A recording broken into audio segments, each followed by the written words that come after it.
কেউ দৌড়ে বাজারে বাঁশ কাটার জন্য, কেউ দৌড়ায় খোন্তা কুড়াল নিয়ে কবর খোদার জন্য, কেউ দৌড়ায় গরম পানি বড়ই পাতা দিয়া করার জন্য, কেউ খাটাই না তোমাকে উঠাইয়া জানাজা নামাজের জন্য অপেক্ষায় থাকে।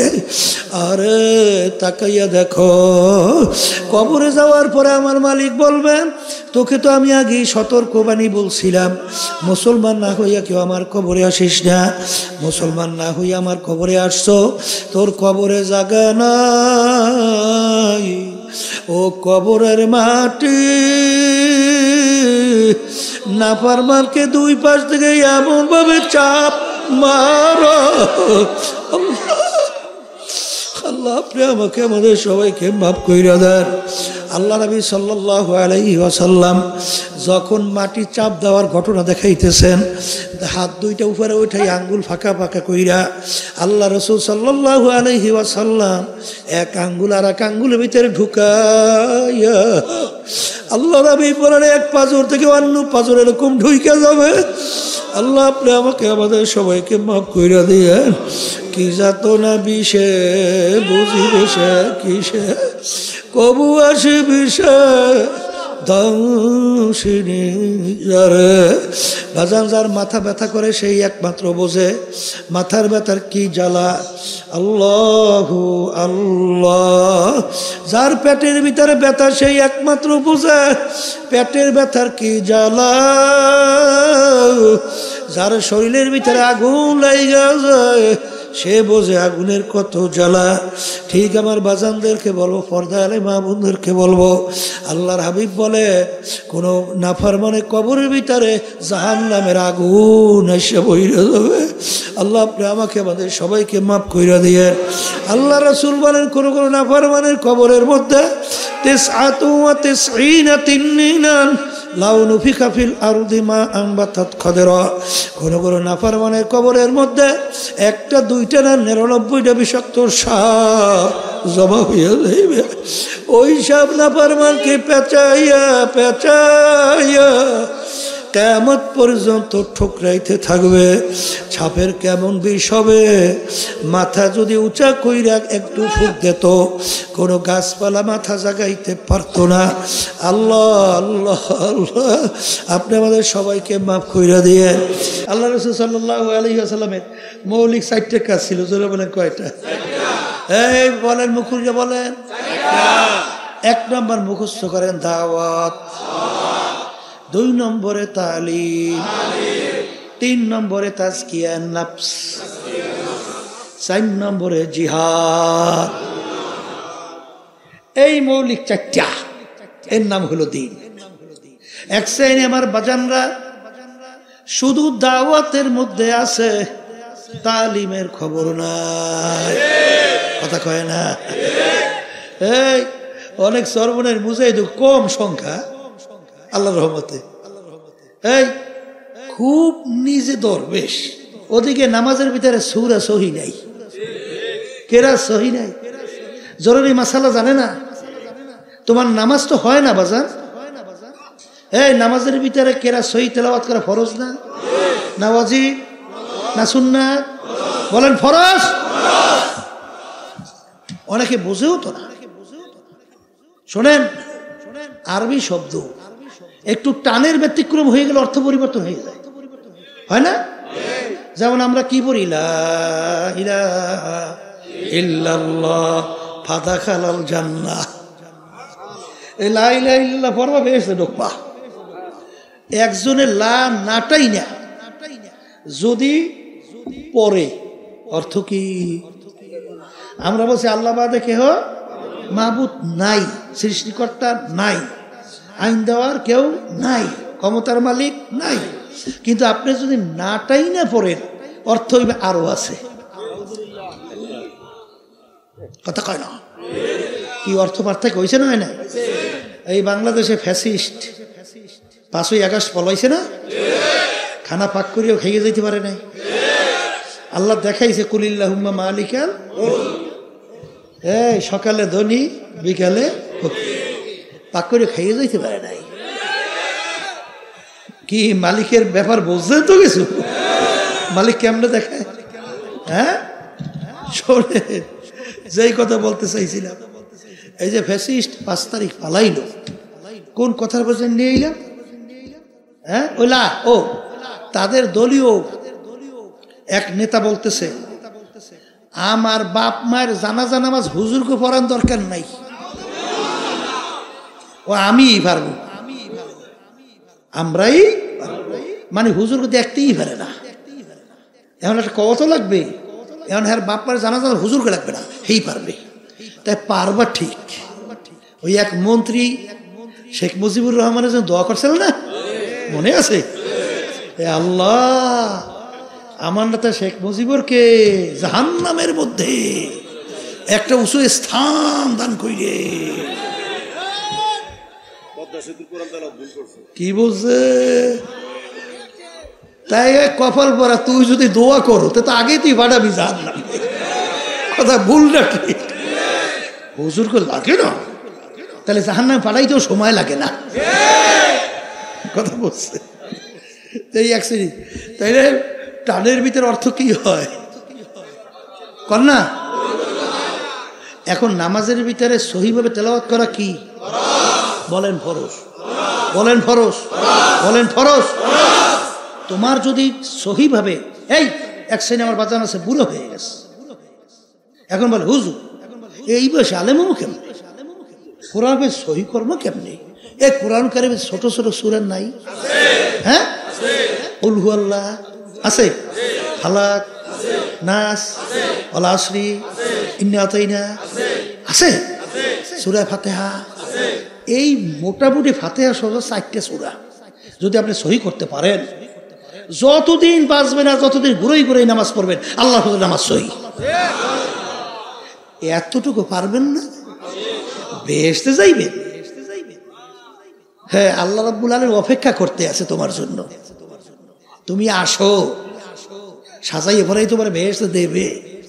কেনুর চোটে তারা বেকা করে ফেলাইবে। কথা ঠিক কিনা? এই জন্য আল্লাহ রাসূল সাল্লাল্লাহু আলাইহি ওয়াসাল্লাম বলছেন, তলাবুল ইলমে ফারিজাতুন আলা কুল্লি মুসলিম। প্রত্যেকটা মুসলমান মহিলা পুরুষ ইলমে দ্বীন শিক্ষা করা ফরজ। এটা কিন্তু আমার দাওরা হাদিস কামেল পাস এইটা কিন্তু না। আমল করার জন্য যে ইলমগুলো দরকার, এগুলো শিক্ষা করার জন্যই তো আল্লাহর কুতুবেরা এই যে সর্বনায় তরিকা শোনেন, 5 ঔষধ সাপ্তাহিক তালিম আছে না, হালকা জায়গায় শোনেন না, কামটা করে কি? কাজটা তো এইটাই করে, তোমার সূরা সহি করে, তোমার জরুরি মাসালাগুলো শিক্ষা দেয়, কাম তো এইটাই করে। কথা ঠিক না ঠিক? এবার আব্বাজান রহমাতুল্লাহি আলাইহি বয়স্কদের জন্য, যারা সময় দিতে পারে না, একটা বয়স্ক কোরআনুল কারীমের প্রতিষ্ঠিত করে গেছে। যদি 15 দিন আপনি 1 ঘন্টার জন্য সময় দেন, কয় ঘন্টা? এরকম 15 দিন যদি 1 ঘন্টা সময় দেন, আল্লাহর রহমতে আপনি একজন আলেম হইতে পারবেন। তাই নাকি তালিম লাগবে? আসতে কন লাগবে, লাগবে। এই জন্য আমার আব্বাজান রহমাতুল্লাহ আলাইহি বলতেন, দাদাজান এই কথা উদ্ধৃতি দিয়া, এই চরমনায়ের কোনো মুজাহিদ মূর্খ থাকতে পারবেন না, প্রত্যেকটা চরমনায় মুজাহিদ আলেম হওয়া লাগবে। কথা ঠিক? আর এই কথা যারা মানছে আল্লাহ বরকত দিয়েছে। আমাদের চরমনায় এক শিক্ষক ছিল, আমারও স্যার, ওই যুগে বিএসসি ফার্স্ট ক্লাস পাইছিল। কথা বলছে, ওই সময় বিএসসি ফার্স্ট ক্লাস কত সহজ না, তাই বিএসসি ফার্স্ট ক্লাস পাইছে, এখন বড় অফিসার হয়ে যাবে। কেন ওই ফার্স্ট ক্লাস ওই সময় বিরল না, কিন্তু সে বিভিন্ন দিক থেকে চিন্তা ভাবনা করিয়া চরমনাই মাদ্রাসায় শিক্ষক হিসেবে ঢুকছে, অঙ্ক টিচার। আমরা তার কাছে পড়ছি, কিন্তু তার উপাধি লাগাইছে লোকজনে বিএসসি মুফতি। বিএসসি মুফতি বোঝেন নাই? বুঝি বিএসসি মুফতি বোঝেন? অর্থাৎ তার এত মাসালা জানা ছিল, জিজ্ঞেস করলে top top top top top top top করে উত্তর দিতেই থাকে। কি মনে করেন আপনি? চেষ্টা করবেন না পেট ডলতে ডলতে বেসতে যাইবেন, এই শিখাইছে কে? এত সহজ? হ্যাঁ, তাহলে তালিম জোরে কন, তাজকিয়া নফস। তাজকিয়া নফস বোঝেন? আত্মশুদ্ধি, বলেন বলেন। ওয়ায়ুযাক্কিহিম ওয়ায়ুআল্লিমুহুমুল কিতাবা ওয়াল হিকমাহ।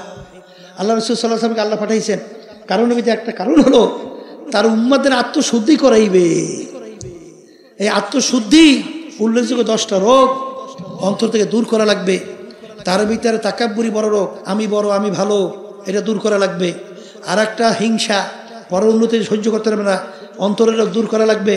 হব্বে যা হব্বে মাল, মালের মহাব্বত, সম্মানের মহাব্বত, পদের মহাব্বত। আল্লাহ রসুল বলেন হব্বু দুনিয়ার রাসুকুল্লি খতিয়াতিন, সমস্ত গুনার মূলই হলো এই দুনিয়ার মহাব্বত। এই রোগগুলা অন্তর থেকে কি করা লাগবে? আর একটা বলছি জিহাদ, বলেন 4 নম্বরে কি? এক শ্রেণী আমার বাজানরা এরা মনে করে জিহাদ অর্থই হলো তরবারে নিয়ে কোপাকুপি করা, মারামারি কাটাকাটি, এইটাই মনে হয় জিহাদ। না, ওইটাও জিহাদ ঠিক আছে যখন অন্যায়ের বিরুদ্ধে, ইসলামের পক্ষে যখন যুদ্ধ করা লাগবে ওইটাও কিন্তু ঠিক। কিন্তু বাজান আল্লাহ রাসূল সাল্লাল্লাহু আলাইহি ওয়াসাল্লাম বলেন মান রাআ মিনকুম মুনকারান ফালিয়ুগাইয়িরু বিয়াদিহি ফাইন লাম ইয়াস্তাতি' ফাবিলিসানিহি ফাইন লাম ইয়াস্তাতি' ফাবিকলবিহি ওয়া যালিকা আযআফুল ঈমান। আল্লাহ রাসূল সাল্লাল্লাহু আলাইহি ওয়াসাল্লাম বলেন অন্যায়ের প্রতিবাদে তোমার যদি শক্তি থাকে অন্যায়কে হাত দিয়া ফিরাইয়া দাও। অন্যায়কে কি দিয়ে ফিরাও? মুখ খুলে বলেন। ওই পরিমাণ যদি শক্তি না থাকে মুখ দিয়া বইলা ফিরাও। কি দিয়া? ওই পরিমাণ শক্তি যদি না থাকে মনে মনে পরিকল্পনা করতে থাকো কিভাবে অন্যায়কে ফিরানো যায়। কিভাবে? আল্লাহর বান্দারা শেষের যে অবস্থানটা, কিভাবে অন্যায়কে ফিরানো যায়, এই অবস্থান সম্পর্কে আল্লাহ রাসূল সাল্লাল্লাহু আলাইহি ওয়াসাল্লাম বলেন ঈমানের একেবারে দুর্বল অবস্থা। এই কাজটা কিন্তু ঈমানের সাথে সম্পৃক্ত। এক শ্রেণী আমার বাজানা যা তাহাজ্জুদ গুজার, ওই সেদিকে একজনে বলে হুজুর আমার জামাইটা পাইছি মাশাআল্লাহ ভালো, তাহাজ্জুদ গুজার। আমি বলি আলহামদুলিল্লাহ ভালো, খারাপ না তো, ভালো না, কিন্তু পর্দা করেনি। পর্দা আছে না আমাদের দেশের, কইতো না আমার নেত্রী তাহাজ্জুদ কামাই না। হ্যাঁ, শোনেন না, শোনেন নাই? ওদিকে খুন করতেও মোটেও চিন্তা করে না। তাহাজ্জুদ গুজার কিটা কইছে ইসলামি করিয়া, তাহাজ্জুদ পড়তে কইছে কে? হ্যাঁ, আজীবন যদি তাহাজ্জুদ 2 রাকাত নামাজ না পড়ো এই জন্য জাহান্নামের কোনো হুকুম আছে? 1 সেকেন্ড। কিন্তু একবার যদি কেউ ইচ্ছা করিয়া, যাদের সঙ্গে দেখা দেওয়া জায়েজ নাই তাদের সঙ্গে দেখা দেয়, কমপক্ষে একটা কবিরা গুনাহ আর একটা কবিরা গুনার জন্য কমপক্ষে 7000 বছর জাহান্নামের আগুনের ভিতরে চলতে হবে, দিন বসতে হবে। যেটা যেই জায়গায় রাখা ওই জায়গায় রাখার নামে হলো শরিয়াত। ব্যতিক্রম করা মানে গুলুফির দিন, এটা হারাম। এক শ্রেণী আমার বাজানরা আছে এই সুন্নাত ওয়াজিব মুস্তাহাব কিছুই না, এমন ভাবে গুরুত্ব দেয় মনে হয় যেন ফরজের সমান, তার চেয়েও বেশি। এইটা গুলুফির দিন, দিনের ভিতরে বাড়াবাড়ি। কথা ঠিক কিনা? কেউ রাগ করবেন না, বর্তমানে এইটা নিয়ে একটু ঝগড়াই করে। এই যে দুরূদ শরীফের ভিতরে দাঁড়াইয়ে যাওয়া না দাঁড়াইয়ে যাওয়া, এইটা হলে মারামারি হয়ে গেছে। হয় কি হয় না? আল্লাহ মাফ করুক। এই আল্লাহর বান্দারা শোনেন, আমাদের এই তরিকার মুরব্বীর বেতে হাজী ইমদাদুল্লাহ মুহাজ্জির মক্কি রহমাতুল্লাহ আলাইহি নাম শুনছেন? শুনছেন? তার মুরিদ ছিল রশিদ আহমদ গাঙ্গুহি রহমাতুল্লাহ আলাইহি। তার মুরিদ ছিলেন হাকিমুল উম্মাত আশরাফ আলী থানভী রহমাতুল্লাহি আলাইহি। তার মজলিসের ভিতরে রশিদ আহমদ গাঙ্গুহি রহমাতুল্লাহ আলাইহি বসা, থানভী রহমাতুল্লাহি আলাইহি তিনিও বসা। কিন্তু হাজী সাহেব হুজুর রহমাতুল্লাহি আলাইহি তিনি যখন এই দুরূদ শরীফ তেলাওয়াত হইতো ওই যে তখন তিনি দাঁড়াইতেন। কিন্তু ওই হাজী ইমদাদুল্লাহ মুহাজ্জির রহমাতুল্লাহ আলাইহি মজলিসের মধ্যে কেরা কেরা বসা? থানভী রহমাতুল্লাহ আলাইহি, তারা বসে থাকতো, তারা দাঁড়াইতো। হুজুর বলতেছিলেন বাবা তোমরা যে অবস্থায় আছো ঠিকই আছো, আর আমি যে এই অবস্থায় আছি আমার জন্য এরা ঠিক আছে। কথা বোঝেন কিছু? এরা শরীয়তের ভিতরে ফরজ, ওয়াজিব, সুন্নাত, মুস্তাহাব, এটা কোন পর্যায়ে ফেলাইবেন? হ্যাঁ, আল্লাহর হাবিবের মহব্বতে কেউ দাঁড় হয়েছে, এটাকে ফরজ মনে করে নাই, ওয়াজিব মনে করে নাই, এই জরুরি মনে করে নাই, ব্যাপারটা আলাদা। এইটা নিয়ে কেউ ঝগড়াও করবেন না, মারামারিও করবেন না। যদি এইটা এত গুরুত্ব আপনি দেন, আমি যদি প্রশ্ন করি, ইমানের পরে সর্বপ্রথম কিয়ামতের ময়দান কোন প্রশ্নটা আগে হবে আমল? বলেন। আচ্ছা, নামাজ। এই নামাজের ভিতরে মূলত 4টা কাজ না? কয়টা কাজ? দাঁড়ানো, রুকু, বসা, সেজদা, এই 4টে তো। আচ্ছা, এই নামাজের ভিতরে দুরূদ শরীফ আছে? দাঁড়ানো অবস্থায় দুরূদ শরীফ পড়ছেন কে? পড়েন নাই? রুকুতে, সেজদায়? আচ্ছা, আছে তো। কখন? আচ্ছা, বসা অবস্থায় যখন আপনি দুরূদ শরীফ তেলাওয়াত করছেন, তখন আল্লাহ রাসূল সাল্লাল্লাহু আলাইহি ওয়াসাল্লাম নাম আসে নাই? আসতে কয়। তখন আপনি দাঁড়াইলেন না কেন? যদি আল্লাহ রাসূল সাল্লাল্লাহু আলাইহি ওয়াসাল্লামের নাম শুনে দাঁড়াইতেই হয়, তাহলে তখন দাঁড়াইলেন না কেন? তখন দাঁড়াইলে নামাজ হবে? হবে হবে? হ্যাঁ, তাহলে আমার বাজানদেরকে বলো, পর্দার মা বোনরা শুনতেছে, দিন যেটা যেখানে ওই অবস্থায় রাখতে হবে। কথা ঠিক? বর্তমানে অন্যায়ের প্রতিবাদে আল্লাহ মাফ করুক আমাকে সহ সবাইকে। এক শ্রেণী বর্তমানে আমাকে যাইতে বাইরে বুঝে, মানে আমাকে লেভেলের যারা আমরা আলেম কই, বুঝলেন নাই, এরা অনেক সময় ফাসেকদের এমন প্রশংসা করে মনে হয় যেন এখন মাত্র আল্লাহর ওলি আসমান থেকে নাজিল হইছে। কথা ভুল কইছি না ঠিক কইছি? ও সুবহানাল্লাহ। ওদিকে হাদিসের ভিতরে আসছে, ফাসেকদের যখন প্রশংসা করা হয়, আল্লাহ রাব্বুল আলামিনের আরশ থরথর করে কাঁপতে থাকে। এর মূল কারণ হলো হুব্বুদ দুনিয়া। বলে রাসু কুল্লি খতিয়াতিন, সমস্ত গুনার মূলই হলো এই দুনিয়ার মোহ। কথা ঠিক না বেঠিক? এই জন্য বাজানদেরকে বলবো, এই যারা নাকি অন্যায়ের প্রতিবাদে ভিতরে জজবা নাই, চিন্তা নাই, হাদিসের মধ্যে আসছে আল্লাহ রাসূল সাল্লাল্লাহু আলাইহি ওয়াসাল্লাম বলছেন ওর মৃত্যু হবে মুনাফিকের মৃত্যু। আর মুনাফিকের ব্যাপারে কুরআনুল কারীমের ভিতরে আল্লাহ বলেন ফি দারকিল আসফালে মিনান নার। হাসতাম সে মনে করছে, এই জন্য আল্লাহর ওলির দোয়া করতো, বুজুর্গি কি নেহি হামকো জরুরত, বুজুর্গি কি নেহি হামকো জরুরত, গোলাম আপনা বানালে আয়ে খোদায়া। হে আমার মালিক, তোমার কাছে আমার দরবেশি টরবেশি কোনো দরকার নাই, তোমার কাছে বুজুর্গি দরকার নাই, তুমি দয়া মায়া করে তুমি আমাকে তোমার গোলাম হিসাবে কবুল করে না। আর গোলামের দরজা মর্যাদা সবচেয়ে বেশি, কারণ আল্লাহ রাব্বুল আলামিন তার রাসূলের উপাধি দিছে আবদুহু ওয়া রাসূলুহু। আগে আমার বান্দা, তারপর আমার রাসূল। কথা কয় না? জোরে বলেন কি না? এই জন্য আবদিয়াতের দরজা সবচেয়ে বড়। কথা ঠিক কিনা? তা যেই কথা আমি বলতে চাইছিলাম, দাওয়াত লাগবে, আসতে কয় যদি লাগে। শোনেন, জমিনের ভিতরে কোনো পাল্লায় যদি কেউ নামে, একজনে এই 100 ডিগ্রি দৌড়ায়, আর একজনে 5 ডিগ্রি দৌড়ায়, তোরে নামতে কইছে কেটা? কথা কয় এই দৌড়ের পাল্লায় যদি কেউ 100 ডিগ্রি দৌড় দেয়, আর একজন যদি 5 ডিগ্রি দেয়, পারলো ভাইজলামি না? কথা কয় না? হে আল্লাহর বান্দারা, 5ই আগস্টের পরে আজকে বাংলার জমিনের মধ্যে ইসলামের ব্যাপারে স্বাধীনতার পরে এত সুন্দর পরিবেশ আর মনে হয় তৈরি হয় নাই। এখন বাতিলরা নামছে দৌড় দিয়া পাল্লায়, তাদের পক্ষে কিভাবে লোকজন গুছাইয়া এই অবস্থান তৈরি করবে। আর ওদিকে তুমি ইসলামের পক্ষে নামছো, তুমি দৌড়া 5 ডিগ্রি, ও দৌড়ায় 100 ডিগ্রি। তোমার নামতে কইছে কে? কথা ঠিক না বেটি? ওর লাগে পাল্লায় যেতে হবে। এই জন্য আল্লাহ বলেন ওয়াজাহিদু ফিল্লাহি হাক্কা জিহাদি, জেহাদ করো, করার মতো করো। করি তো করি না, ধরি তো ধরি না, হইছে তো হই না, এ আল্লাহ কয় নাই।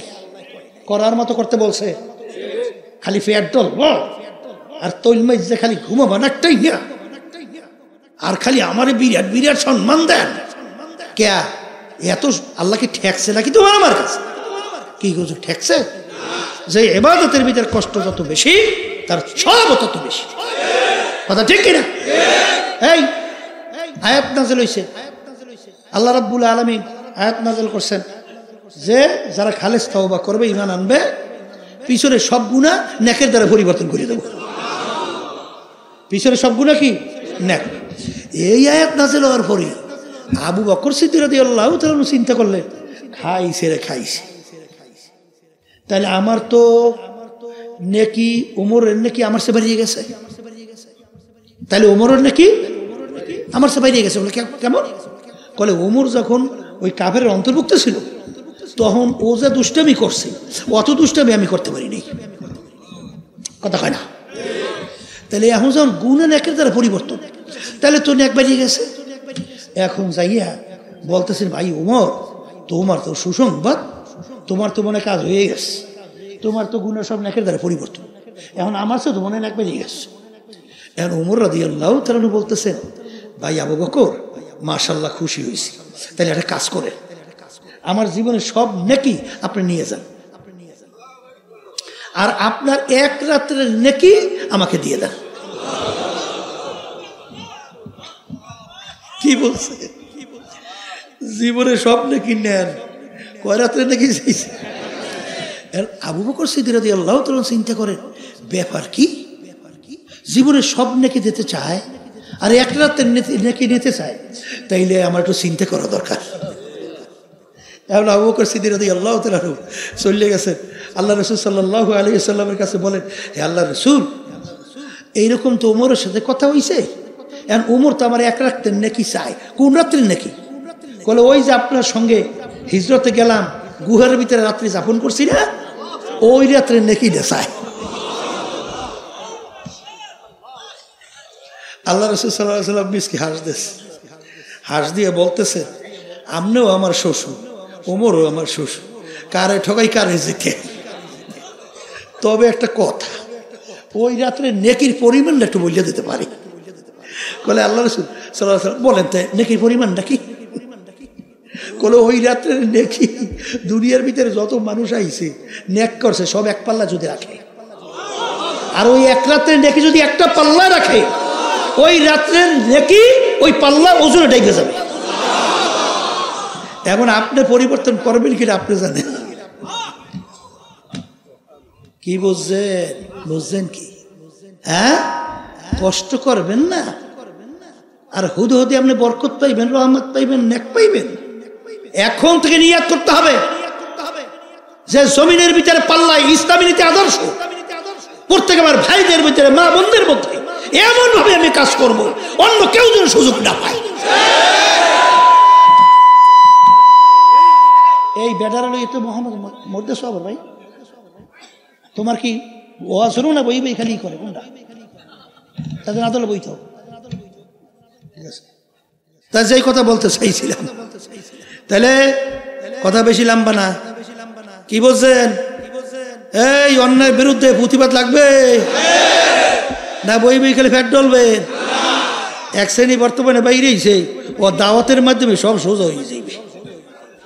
হ্যাঁ, ওরে কপাল রে কপাল। তাই তুমি আল্লাহ রসুলের সে বড় দাওয়াতগির হইছ? আল্লাহ রসুল সাল্লাল্লাহু আলাইহি সাল্লামের সে বড় দাওয়াতগির কেউ আছে? আসবে? তা আল্লাহ রসুল সাল্লাল্লাহু আলাইহি সাল্লাম সব দাওয়াতে সব আইছে। আবু জাহল আইছে, উতবা সাহেব, আবু লাহাব আইছে, কথা কয় না? তা তুমি বড় দাওয়াতগির হয়ে গেছে। তাহলে আল্লাহ রসুল সাল্লাল্লাহু আলাইহি সাল্লাম দান আমরা শহীদ করতে মাঠে নামছে কা? হ্যাঁ, হেলমেট মাথায় বাইকে ঢুকছে কেন? জুতো বড় রক্ত আটকে গেল কেন? দরবেশ হইছ। এই দরবেশের মালিকের দরবে কোনো কাজ নাই। আচ্ছা বাজান, কেউ রাগ করিলেন না, আপনার আমার নামাজ দিয়ে আল্লাহ কি করবে? তোমার আমার নামাজের আল্লাহর খুব প্রয়োজন? একটু মুখ খুলে ভালো করে বুঝো, একটু বুঝ যখন কোনো প্রয়োজন?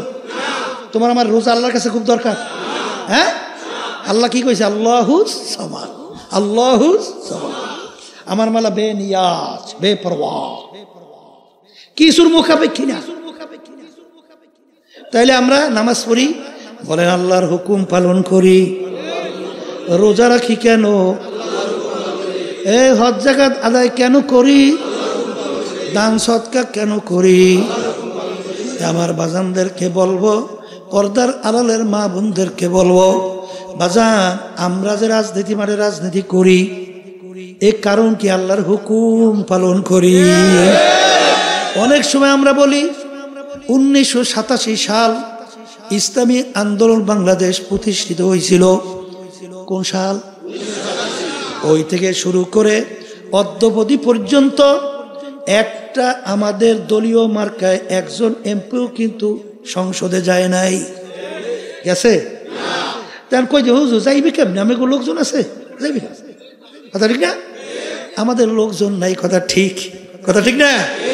কিন্তু আল্লাহর রহমতে ইসলামী আন্দোলন বাংলাদেশ এখন সারা বাংলাদেশের 300 আসনে প্রার্থী দেওয়ার তৌফিক আল্লাহ দান করছে। ইসলামী আন্দোলন বাংলাদেশ আল্লাহর রহমতে যখন দেশের বিরুদ্ধে, ইসলামের বিরুদ্ধে, যখন মানবতার বিরুদ্ধে কোনো ষড়যন্ত্র তৈরি হয়, যখন আল্লাহর ফজল ও করমের রাজপথে আমরা আওয়াজ তুলে ন্যায়ের পক্ষে তুলি বা নামি, তখন বাতিলদের কলিজা কাঁপার, থরথর করিয়া কাঁপতে বাধ্য। কথা ঠিক না বলছি? মনে করছেন কি এই আমাদের 2, 4, 5, 10টা এমপি, এটা আল্লাহর ইসলামী আন্দোলনের জন্য অনটুর ব্যাপার। এটা আপনারা বুঝবেন, এটা আমি বুঝি। এই 2024 7 জানুয়ারি মনে আছে ফ্যাসিস্টের নির্বাচন? আমাদেরকে নির্বাচন নেওয়ার জন্য কি করছে আপনারা জানেন তো? আমি জানি। কথা বুঝেন না? এই পাগল বানাই ফেলাইছে। শেষ পর্যন্ত এমনকি বিরোধী দল বানাবার চিন্তাও করছে। কিন্তু আমরা বলছি ইসলামী আন্দোলন বাংলাদেশ রাজনীতি করি ইবাদতের জন্য, নট ইসলাম কি বিকাইয়া স্বার্থ হাসিল করবে অন্যত্র ব্যবহার হবো আমরা। এ পাগলামি 53 বছর বাংলাদেশে দেখছি। বারবার আমাদেরকে ধোকা দেশে বোকা বানাইছে, আমাদেরকে সিঁড়ি বানাইয়া পাও দিয়ে উঠা মস্তদে বসে টুনটুনা টুনটুন করছে। ইসলামের 12টা বাজাইছে। এই ইসলামী দলের ভিতরে এই চিন্তার ব্যবধান আছে। কিন্তু কি ব্যবধান? আমরা চিন্তা করছি যে আমরা সিঁড়ি হিসেবে ব্যবহার হইতে চাই না, আমরা পরগাছা হতে চাই না। ইসলাম নামক গাছটা মজবুত বৃক্ষের মতো তার হবে বাংলার জমিনের মতো। বারবার 53 বছর বছর বাংলাদেশে বারবার এই চিন্তার ব্যবধান তাই। এই 2, 4, 5টা এমপি, ঠিক না? এই আমাদেরকে ব্যবহার করিয়া সিঁড়ি, ওই একটু একটা কথা আছে না বাংলাদেশে, ঘটনা মনে আসতো ওই আইয়ুব খানের সময়, ওই একটা ফতোয়ার ব্যাপারে যে কিছু কুকুর আসছে গোস্ত ভিক্ষা দে, কথা হয় না? মুরব্বীর তো মনে আছে নিশ্চয়ই। হ্যাঁ, ভুল নেই। এই যখন এই রুটি ফেঁকা ধরছে গোস্ত, কুকুর গোস্ত লইয়া, কথা বাংলা বোঝেন নাই? বুঝি। ইসলামী আন্দোলন আল্লাহর রহমতে এদেশে 92% জনের মতো মুসলমান। এদেশে মসজিদ মাদ্রাসার অভাব আছে? হ্যাঁ, এই দেশে আজানের সাথে বাচ্চাদের ঘুম ভাঙে না, মার করে বাচ্চারা ঘরে যায় না। সেই দেশের মধ্যে 53 বছরে ইসলাম পরাজিত, আর মানব রচিত কুফরি তন্ত্রমন্ত্র বিজয়। কি জবাব দেবে আল্লাহর কাছে? জবাবটা দেবা কি? হ্যাঁ, অনেক সময় বলি এই যে আওয়ামী লীগ ক্ষমতায় ছিল, কাদের সহযোগিতা একত্রিত হইয়া রাজপথে সংগ্রাম করছে আমরা জানি। কিন্তু অনেক সময় কিন্তু খাল খাইতে কুমাইরেন না, এইবার এই কুমাইরে হারে খায় আর দোষ দেয় আমার গবই হইয়া। তোমার কুমাইরে কুমার তোমার খাইলে আমরা কি করব? কি এই জন্য আর বাচ্চাদের পর্দার মা বোনরা তারা শুনতেছে, ভালো করে বসতে হবে। আমরা চাইতেছি এই বাংলার জমিনের ভিতরে ইসলাম নামক কাজটা মজবুত হোক। আল্লাহর রহমতে এই নীতি আদর্শের কারণে থাকার কারণে এখন আল্লাহর ইসলামের পক্ষে একটা শক্তি আল্লাহ তৈরি করছে। কি আমাদের চিন্তা ভুল হয়েছে না? আসতে কয় ভুল হয়েছে না? ওরে আমাদেরকে ধোকা দিয়ে ওই টেবিলেই মদের আস বাইন করছে, মদের আইন আমাদেরকে ধোকা দিয়া ওই টেবিলেই মদের আইন পাশ করছে, ওই টেবিলেই বেশ্যাবৃত্তির আইন পাশ করছে, ওই টেবিলে কোরআনের বিরুদ্ধে আইন পাশ করছে। বলার কিচ্ছু নাই, গোলাম বানাইছে। গোলাম কোথাকার কামনে মালিকের সামনে।